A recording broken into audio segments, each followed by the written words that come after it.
Kita melihat indikasi bahwa Prabowo itu tidak serius untuk menanggapi kritik publik dengan statement-statementnya.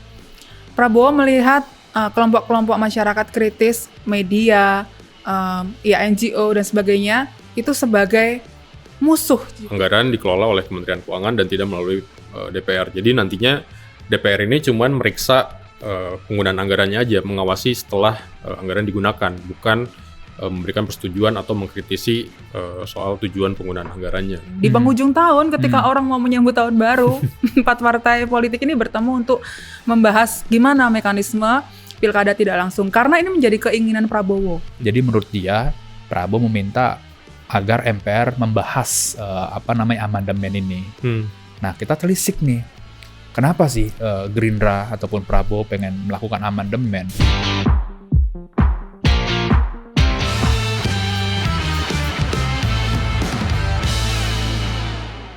Hai, balik lagi dijelasin dong. Bareng gue Praga Utama dan BAP, Wawancara Politik. Kok lesu Welcome, gini? Belum liburan kita. Tahun kita baru suruh hitung-hitung pula masuk. lagi nih. Iya, kayak suram gitu. Kenapa sih? Suram. Ya nggak liburan, terus 2026. Oh, iya. KUHP baru. Mm-mm. Aduh, Suram ya? Suram 3 kali itu. Suram. Nggak, di ekonomi apa yang suram nih?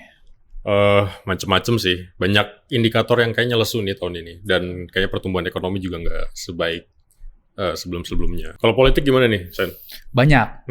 Salah satunya adalah pilkada tak langsung. Oke. Tapi sebelum gue jelasin dengan detail, teman-teman bisa langganan Tempo Plus ya untuk mendukung jurnalisme berkualitas. Ini kan di lapak sebelah, Sen. Oke. Kita harus menghormati lapak sebelah. Lantai 5 nih, kita Lantai 5. dinaikkan satu level ya. Iya. Jadi kita minta untuk Praga jelaskan dulu apa yang suram di tahun ini, khususnya di sektor ekonomi, dan benar nggak sih ada resesi? Oke, Cak. Sen. Jadi ini ada yang menarik ya. Bulan September lalu ada survei dari lembaga internasional namanya Ipsos. Dia mensurvei warga negara di 30 negara ya di dunia gitu. Salah satunya Indonesia. Nah di situ hasil survei bilang sebenarnya 90% warga Indonesia itu yakin kalau 2026 ini kondisi akan membaik. Tapi yang menarik lagi, dari jumlah tersebut 54% agak yakin juga kalau akan ada resesi ekonomi. Artinya mereka secara pribadi, secara personal yakin kondisi kehidupan mereka membaik. Tapi mereka melihat potensi di 2026 akan ada resesi. Artinya resesi itu pertumbuhan ekonomi melambat dalam 2 kuartal berturut-turut. Nah ini mencerminkan kondisi 2 hal ya yang bertolak belakang gitu, optimisme secara psikologis, tapi juga ada kecemasan dari sisi ekonomi. Nah kenapa itu terjadi? Kita lihat ada beberapa indikator yang memang menunjukkan kayaknya pelemahan gitu ya di tahun 2026. Ini 2 lembaga internasional, Bank Dunia dan Dana Moneter Internasional, memproyeksi bahwa pertumbuhan ekonomi Indonesia ini stagnan, hanya di level 5%, nggak sampai 5% ke atas gitu ya. Memang tumbuh dari sebelumnya yang 4,9%, tapi pertumbuhannya hanya tipis gitu.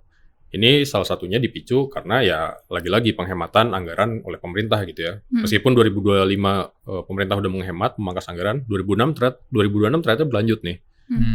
Faktor global juga ya sepertinya akan menghantam ekonomi kita ya, karena tahun lalu, tahun 2025, bayangan gue masih tahun ini 2025 gitu. Untung bukan 2021 ya. Iya, selamat tahun baru 2021. Enggak, tahun lalu 2025 kan ada berbagai kendala ya, seperti bukan kendala sih, hambatan. Misalnya tarif Trump yang menyebabkan ya ekspor kita itu juga tarifnya juga akan lebih naik lagi gitu kan. Dan itu yang mungkin akan menjadi hantaman juga untuk kita kan. Nah iya, tarif Trump kan juga sampai sekarang negosiasinya belum selesai nih ya, belum ada keputusan gitu kan. Tapi nggak cuma itu, jadi dari sisi komoditas atau jualan kita ke luar negeri nih, ekspor, ini juga diprediksi bakal melemah. Karena beberapa komoditas utama seperti batu bara, nikel, dan sawit itu harganya kemungkinan akan turun di 2026. Karena batu bara di Cina dan India itu produksinya di domestik mereka, terus digenjot. Jadi permintaan ke Indonesia atau ekspor Indonesia ke sana ya sebagai pasar utama pasti akan menurun juga gitu. Nah sementara nikel, ini kan Indonesia sebagai pemasok utama ya di pasar dunia. Di pasar global ini lagi ada kelebihan pasokan nih gitu. Jadi Indonesia juga mau jualan dengan harga yang rendah, rasanya tidak bisa diandalkan ya untuk nikel gitu. Sementara sawit, meskipun harganya mungkin diprediksi akan tetap stabil lah ya, bagus. Cuman pemerintah ini menerapkan mandatory B50, biodiesel B50%. Artinya produksi sawit kita akan diserap lebih banyak untuk produksi biodiesel. Nah, ini berpotensi menimbulkan gejolak pangan. Harga minyak goreng bisa jadi bakal naik lagi karena pengusaha sawit nanti akan lempar CPO-nya atau minyak sawit untuk produksi biodiesel. Dan kelemahan kita masih bergantung pada industri yang ekstraktif tadi ya, tambang dan sebagainya. Betul, sebetulnya kalau ngelihat tren, ini kan tren apa ya, sumber daya alam ini selalu siklikal ya, selalu berputar. Dan ini lagi di level rendah gitu. Ya sebetulnya ini jadi tanda bahwa sebenarnya Indonesia saatnya buat melepaskan dari industri ekstraktif. Industri ekstraktif itu. Nah, terus apa yang bisa mendorong ekonomi kita? Kan tadi kan industri manufaktur sedang dipersiapkan lah oleh pemerintah. Tapi kan ini kan butuh cepat ya dan butuh kebijakan yang tepat gitu. Enggak. Apa yang akan segera dilakukan? Ya sebenarnya kan kalau bicara pertumbuhan ekonomi ya, motornya kan selama ini konsumsi masyarakat dan belanja pemerintah. Oke. Cuman dua faktor ini juga di 2026 kayaknya lesu nih. Gara-gara pemerintah tadi hematin mangkas anggaran lagi. Sementara masyarakat ini kayaknya daya belinya juga masih lemah. Tahun lalu memang ada kenaikan tapi masih tipis. Belum seperti tahun-tahun sebelumnya dari 4,6% ke 4,9% lah. Itu termasuk pemotongan anggaran pemerintah daerah ya? Ya itu salah satu dampaknya, karena kan pemerintah mangkas anggaran lagi nih. Jadi transfer ke daerah itu ya disunat lagi gitu. Salah satu dampak yang paling kerasa itu beberapa transportasi publik yang dibiayai oleh APBN di beberapa daerah udah stop beroperasi. Iya, jadi masyarakat di daerah tuh makin susah sekarang buat jalan-jalan pakai transportasi umum, beda sama di Jakarta. Ini juga terasa waktu awal 2025 ya, ketika efisiensi anggaran, kemudian lembaga-lembaga yang sebetulnya kebijakannya itu strategis, itu justru nggak bisa melaksanakan kebijakannya. Dan akhirnya korbannya adalah masyarakat, karena masyarakat tidak menerima layanan yang seharusnya mereka terima gitu ya, dari pajak yang sudah harus dibayar. Kan, ya, salah satu yang terasa kan waktu itu Komnas HAM ya, mereka juga jadi kesulitan gitu untuk melakukan langkah-langkah penyelidikan dan sebagainya, sehingga ketika mereka menerima kasus-kasus baru, kemudian kasus-kasus itu jadi beberapa mampet gitu, karena nggak bisa ditindaklanjuti karena anggaran. Gitu. Iya, iya. Dulu juga kita pernah menulis ya soal keluhan dari para kepala daerah ya, soal anggaran mereka yang dipotong oleh pemerintah pusat dan sangat besar angkanya. Waktu itu gue wawancara sejumlah kepala daerah termasuk asosiasi kepala daerah. Nah, mereka cerita menyiasatinya bagaimana, artinya adalah menyisir program-program yang lebih berdampak kepada masyarakat. Contohnya nih ya, di Sumatera Utara, kemarin itu kan dengan ada kebijakan efisiensi, Gubernur Bobi itu memotong dana untuk bansos atau bencana seperti itu. Dampaknya pas bencana kemarin, kelimpungan kan, kerasa. Belum lagi yang lain-lainnya. Dan ini contohnya lagi adalah di Pati. Di Pati karena anggaran daerah itu dipotong, dia memaksa menaikkan PBB, akhirnya menimbulkan gejolak di mana-mana begitu. Nantinya ke depan di tahun ini ya daerah itu harus lebih kreatif dan memutar otak lah ya untuk mencari atau mendapatkan anggaran lain seperti itu. Nah, masalahnya adalah ketika 2025 dulu itu efisiensi anggaran ini kan dialokasikan untuk proyek-proyek mercusuarnya Prabowo yang sebenarnya bermasalah. Katakanlah MBG, berapa duit itu kan digelontorkan untuk MBG yang ternyata pelaksanaannya itu kacau balau di lapangan, keracunan, kemudian ada banyak lah, kemudian ada masalah di dapurnya. Kita juga sudah pernah menulis ya, Sen, beberapa kali, dan tidak ada evaluasi menyeluruh gitu. Nah, kalau di tahun ini gimana, Ga? Nah, ini yang menarik ya. Jadi 8 Desember kemarin menjelang tutup tahun, Kementerian Keuangan ini mengeluarkan kebijakan lah ya.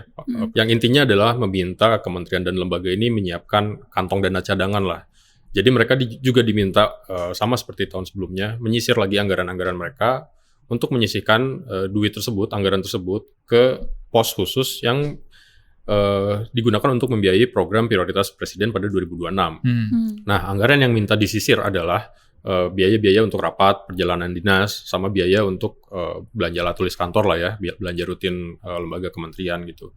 Memang dana ini tidak boleh diambil dari dana tunjangan pegawai atau gaji gitu ya, bantuan sosial, program layanan publik langsung, sama proyek besar prioritas yang sudah berjalan, dan kontrak-kontrak tahun jamak gitu. Nah, menariknya, nanti dana anggaran yang disisir dari kementerian ini bisa dipakai oleh kementerian lain sebetulnya. Jadi kalau misalnya nggak kepakai di kementerian A, bisa dipakai oleh kementerian B gitu ya. Memang pengelolaannya diatur oleh Kementerian Keuangan.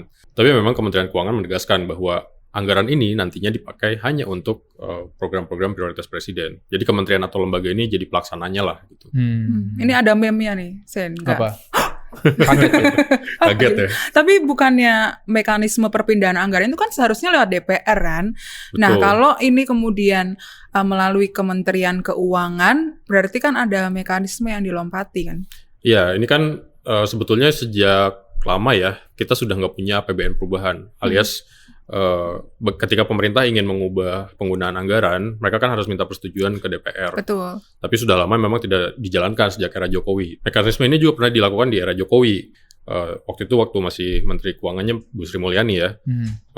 Anggaran dikelola oleh Kementerian Keuangan dan tidak melalui DPR. Jadi nantinya DPR ini cuma meriksa penggunaan anggarannya aja, mengawasi setelah anggaran digunakan, bukan memberikan persetujuan atau mengkritisi soal tujuan penggunaan anggarannya. Tapi gue baca-baca ya Gak ya, ini kan seharusnya sudah ada undang-undang APBN ya. Nah itu gimana? Itu kenapa belum ada undang-undang APBN sampai Januari tanggal 2 ini ya? Ya sebetulnya APBN udah diundang-undangkan sejak September kan. Nah yang masalahnya itu sampai sekarang itu belum ada rinciannya nih. Oh rinciannya tepatnya. Rinciannya, jadi nanti kementerian dan lembaga ini dapat berapa dan anggarannya untuk digunakan apa saja sampai sekarang mereka belum dapat gitu. Ini yang berbeda dari kebiasaan-kebiasaan sebelumnya. Biasanya setelah diundangkan, setelah nota keuangan pada Agustus, kemudian diundangkan pada September, nggak lama itu rincian-rincian itu bahkan masyarakat pun bisa melihat gitu. Sehingga di situ kita bisa mengkritisi ya. Jadi sampai sekarang masyarakat sipil belum bisa mengawasi anggaran tahun 2026 ini bakal seperti apa detailnya gitu. Termasuk para ekonom ya, tidak bisa melihat ini untuk kemana anggarannya gitu ya. Tapi ya ini rasa-rasanya kok ekonomi tersentralistik gitu ya. Ini kita juga membahas soal ini nih, sentralistiknya soal pemilu dan lain-lainnya. Kartel politik semakin kuat gitu. Betul, ya, kartel kekuasaan tepatnya. Jadi semuanya mengatur. Nah, Cica punya cerita banyak nih soal pilkada menjelang tahun baru ya. Itu kan ada 4 elit partai politik yang bertemu ya. 3-nya ketua umum, 1-nya ketua harian partai. Itu bahas soal pilkada ya. Gimana, Cak? Iya, betul. Jadi memang kalau tadi di anggaran ya, dari sisi ekonomi memang ada upaya untuk memusatkan kekuasaan hanya pada satu titik. Nah, sama di politik sendiri juga begitu. Di DPR misalnya sedang ramai hangat dibicarakan tentang pilkada yang akan diubah mekanismenya dari pilkada langsung menjadi pilkada tidak langsung. Ini motornya sebenarnya ada beberapa partai, salah satunya Golkar. Nah, dibahas juga di pertemuan 4 partai yang tadi lo bilang, Sen. Di penghujung tahun ketika orang mau menyambut tahun baru, 4 partai politik ini bertemu untuk membahas gimana mekanisme pilkada tidak langsung. Karena ini menjadi keinginan Prabowo. Prabowo sejak tahun lalu, sejak tahun 2025, bahkan 2024 itu sudah menyampaikan bahwa mekanisme untuk perubahan sistem pemilu itu bisa melalui pilkada tidak langsung. Betul. Secara implisit Prabowo menyampaikan seperti itu lalu ditangkap oleh Golkar gitu ya. Dan kalau kita lihat salah satu kendaraannya adalah revisi undang-undang pemilu, Senga.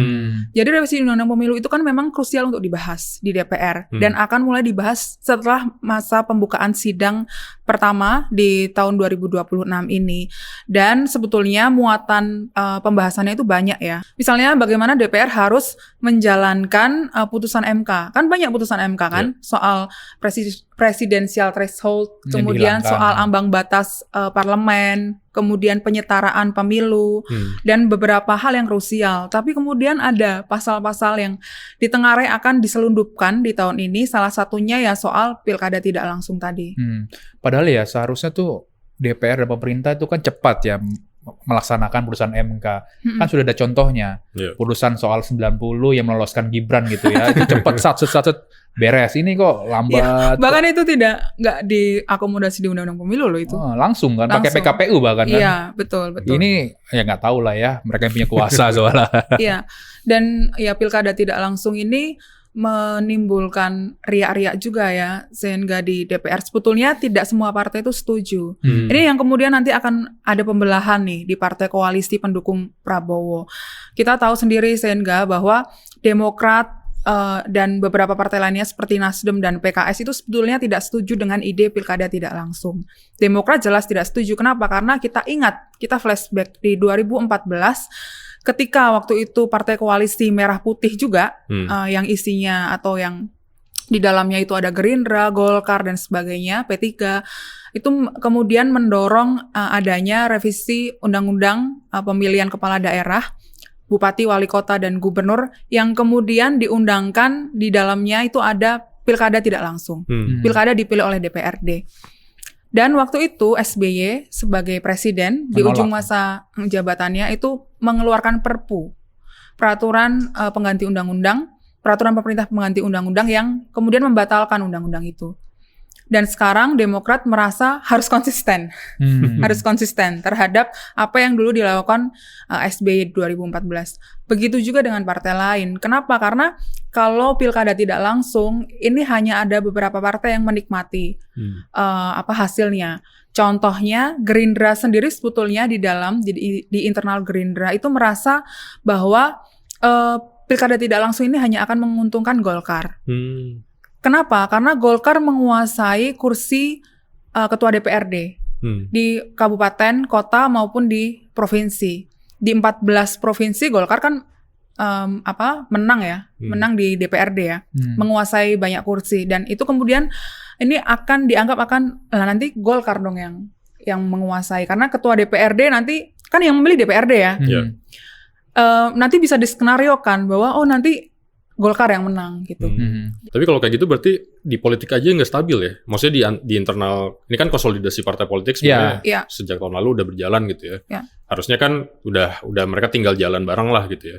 Artinya belum stabil nih sampai sekarang. Ya, karena lagi-lagi ini untuk pemenangan 2029 enggak. Karena kan kalau lu punya kekuasaan, lu punya wilayah, lu punya bupati, wali kota, gubernur, khususnya bupati, wali kota itu lebih menguntungkan secara elektoral. Ini kan minimal bisa punya kepala dinas, turun ke bawahnya ada camat, ada lurah dan segala macam. Dari situ banyak ranting-ranting partai yang bisa digerakkan untuk pemenangan dari pileg maupun pilpres ke depannya seperti itu. Makanya sekarang ini masih wait and see semua. Partai-partai itu setuju apa enggak. Tapi lagi-lagi ya tadi penjelasan Cica, kenapa Prabowo ini sangat ingin banget lah ya mengubah rezim pilkada dari langsung menjadi tak langsung itu karena alasannya adalah efisiensi yang selalu digelontorkan kan. Betul. Karena kalau setiap pelaksanaan pilkada itu puluhan triliun angka dikeluarkan. Tapi ini berbanding terbalik. Tadi lu kan jelasin tuh ada program-program mercusuarnya Prabowo yang katakanlah MBG, banyak ekonom, banyak akademikus yang menghitung untuk MBG saja 1,2 triliun per hari itu dikeluarkan. Ini untuk pilkada, untuk hak masyarakat, untuk masyarakat bisa memilih dan mengetahui pemimpinnya kok itu dihilangkan seperti itu. Ini yang banyak yang bilang adalah nggak rasional dan ini untuk lagi-lagi untuk melanggengkan kekuasaan partai yang berkuasa saat ini maupun presiden yang berkuasa saat ini yaitu Prabowo Subianto dan Gerindra. Ya tapi kan itu juga nggak cuma pilkada aja kan yang mau diubah, bahkan yang lebih grandenya lagi nih, lebih besar Undang-Undang Dasar mau dikembalikan ke amandemen. Jadi ini ceritanya gimana nih?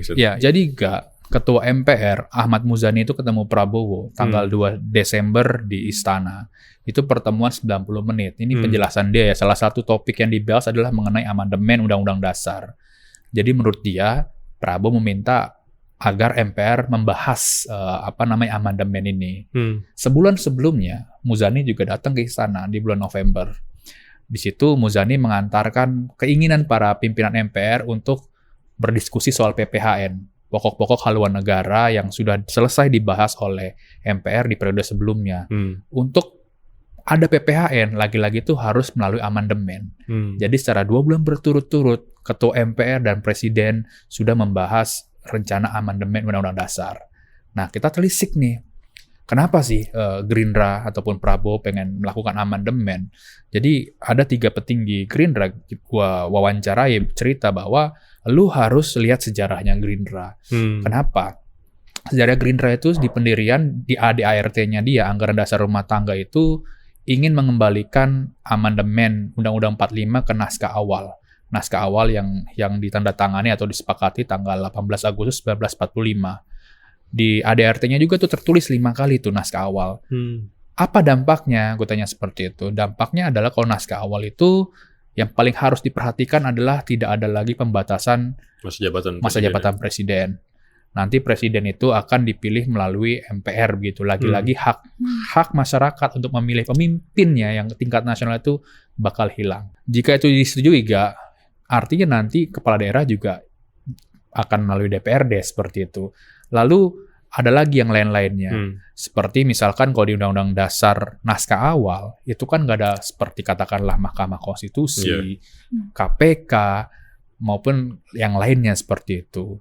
Dan apa sih, maksud gue gali lagi kan, apa sih tujuannya? Ya karena memang ingin kekuasaan absolut, tidak dibatasi oleh lembaga-lembaga pengawas begitu.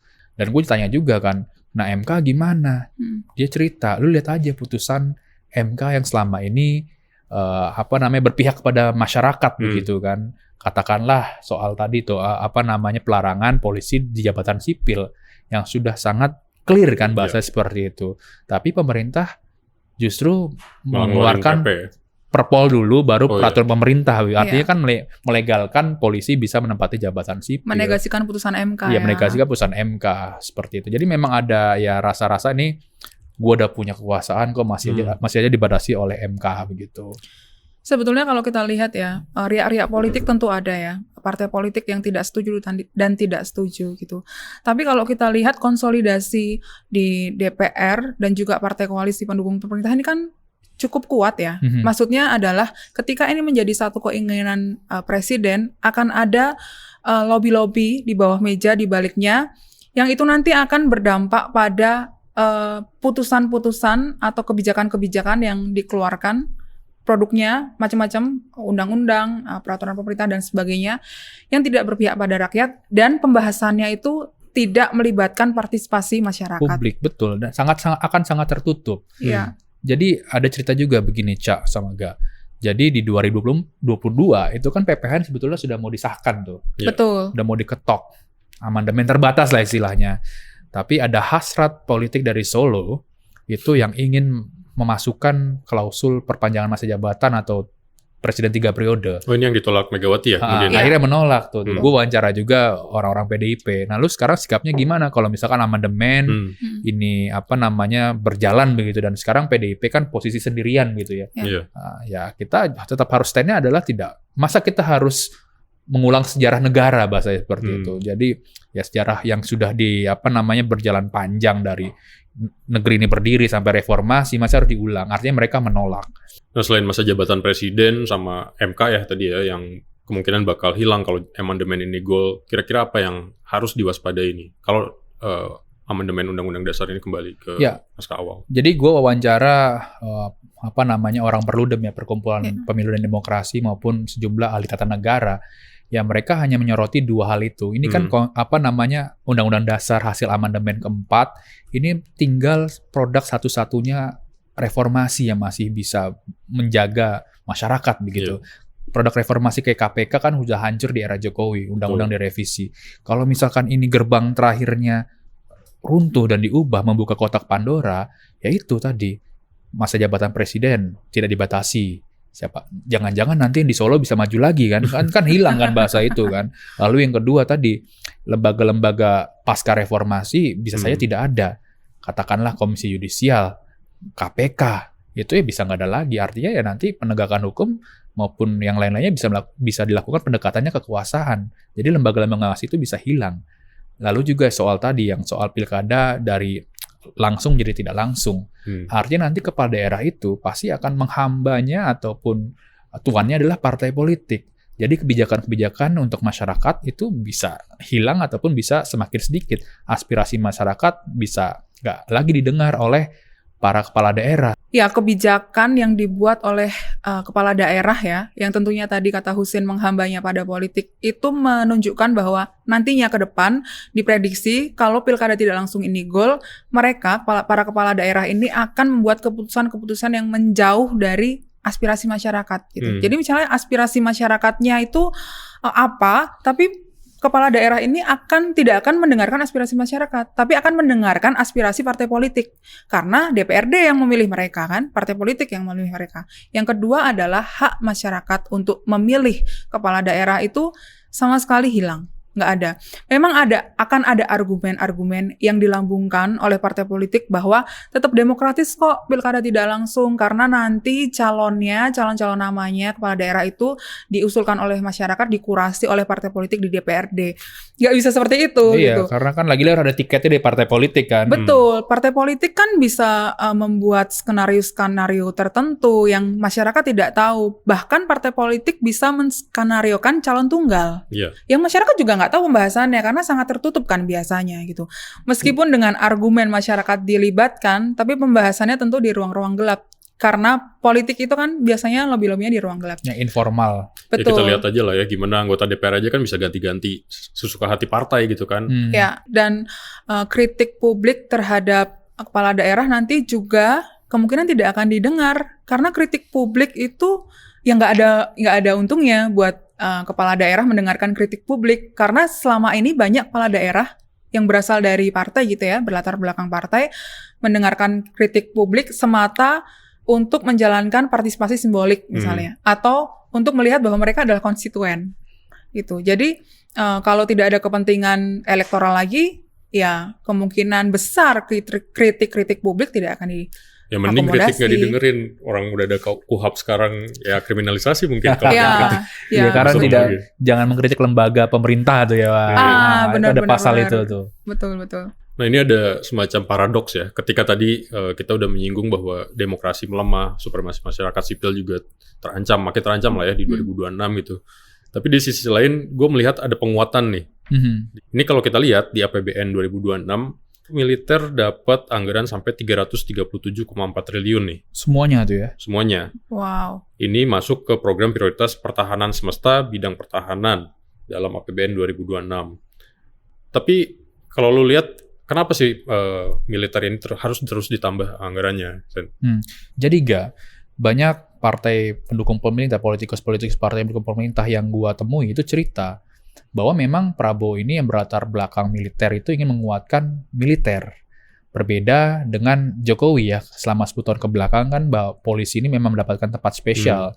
Anggarannya lebih besar dibandingkan matra-matra TNI. Katakanlah kalau misalkan dulu polisi itu 100 triliun, terus militer ataupun TNI itu katakan 150 triliun, tapi kan mereka dipecah-pecah tuh.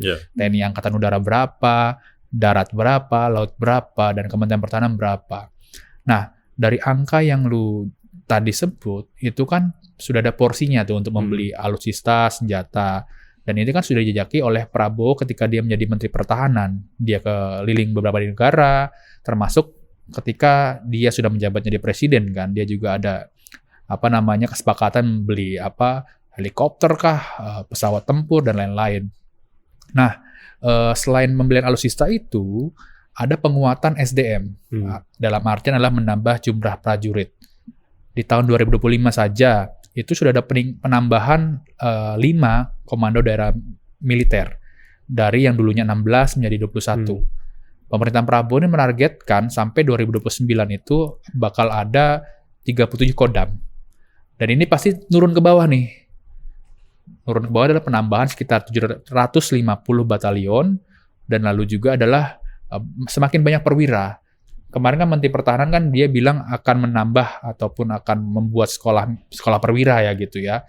Jadi nantinya itu perwira-perwira itu akan berkantor atau bertugas di kodam-kodam. Dan ini sebetulnya ada persoalan nggak?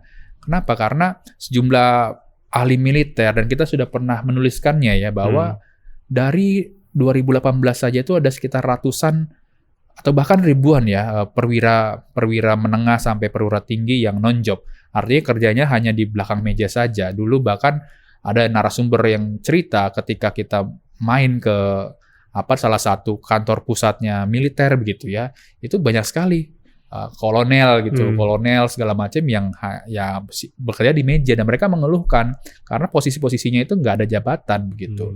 Dan ini juga lagi-lagi akan nantinya berdampak pada anggaran. Kita kan nggak tahu nih gaji prajurit itu kan berapa, belum lagi kesejahteraannya, belum lagi yang lain-lainnya begitu. Dan ini istilahnya akan menjadi bom waktu saja. Nah ya ini yang jadi concern juga Sen, karena APBN ini kan nargetin ya untuk 2026 pendapatannya itu sekitar 3.153 triliun, Sementara belanjanya 3.842,7 triliun. Dengan defisit sekitar 689,1 triliun. Artinya defisit itu ada di level 2,68%, mendekati batas aman defisit yang diatur dalam undang-undang sebesar 3% gitu. Nah persoalannya, dengan defisit sebesar itu, pemerintah kan artinya harus menerbitkan banyak surat utang ya untuk meraup pendanaan ya untuk membiayai anggaran. Tapi kalau kita lihat sepanjang 2025, ini minat investasi masyarakat, publik gitu ya, investor terhadap obligasi pemerintah menurun gitu. Bahkan investor asing aja banyak yang sudah mengeluarkan dananya ya dari Indonesia gitu. Nah, di sisi lain penerimaan pajak juga kemungkinan tidak tercapai karena waktu akhir tahun Menteri Keuangan Purbaya Sadewa bilang akan ada shortfall penerimaan di atas 3%. Artinya dengan ambisi yang besar ini, tapi anggaran yang ada sebetulnya tidak memadai. Nah, dengan berbagai proyeksi yang challenging tadi nih, kira-kira 2026 ini apa implikasi yang bakal terjadi mungkin, Sen? Ya, gerakan masyarakat sipil itu akan semakin kuat justru dengan berbagai kondisi seperti ini. Kenapa? Karena kita lihat struktur pemerintahan kita itu sekarang kan nggak ada oposisi ya. Hampir tidak ada oposisi. Meskipun PDIP di luar seperti kata Husein, tapi PDIP pun tidak akan menjalankan fungsi yang sebagai oposisi, fungsi partai sebagai oposisi seperti yang terjadi mungkin di 98 dulu gitu ya. Dan kemungkinan gerakan-gerakan politik seperti di Pati dan sebagainya itu tidak mungkin tidak terjadi di daerah. Jadi ada kemungkinan akan melebar di berbagai daerah dengan kekecewaan masyarakat terhadap pemerintah, dengan berbagai proyek nasionalnya Prabowo, proyek mercusuarnya Prabowo yang terus dijalankan meskipun harus banyak dievaluasi atau merugikan masyarakat gitu ya, itu akan menimbulkan kritik-kritik publik. Dan juga yang kedua, apa sih reaksi pemerintah terhadap kritik publik? Kalau kita lihat ada indikasi pemerintah meninggalkan atau mengabaikan kritik publik untuk dijadikan satu bahan evaluasi yang khusus gitu ya. Kenapa? Karena yang pertama, kita melihat indikasi bahwa Prabowo itu tidak serius untuk menanggapi kritik publik dengan statement-statementnya. Prabowo melihat kelompok-kelompok masyarakat kritis, media, ya NGO dan sebagainya itu sebagai musuh justru. Ketika kelompok-kelompok kritis ini menyampaikan protes atau masukan yang tajam terhadap pemerintah gitu. Karena Prabowo melabeli mereka sebagai anti asing misalnya. Tempo pun begitu ya. Tempo dan NGO juga kelompok masyarakat sipil yang lain gitu. Dan ini akan berimplikasi juga pada kelompok-kelompok subkelompok-kelompok masyarakat sipil seperti media. Kenapa? Karena media akan semakin sulit lagi untuk mencapai kebebasan pers. Di tahun 2025, LBH Pers itu mencatat ada 95 kekerasan terhadap pers, terhadap wartawan ya, dan itu meningkat daripada tahun-tahun sebelumnya. Berbagai kejadian, intimidasi, teror, ancaman itu juga dialami oleh pers seperti kita. Yang terakhir kemarin kita melihat ya, ada influencer yang menerima bangkai makhluk hidup gitu ya. Sama seperti yang Tempo alami ketika Maret 2025 dulu. Ketika kita menulis berbagai isu, terus kita mendapatkan teror kepala babi gitu ya. Dan itu mungkin yang nanti juga akan terjadi. Ada satu sebetulnya yang juga patut diwaspadai oleh pers, yakni revisi Undang-Undang Penyiaran. Yang tujuannya adalah untuk melemahkan pers, untuk membuat pers seperti kita itu tidak leluasa dalam menyiarkan berita-berita investigasinya.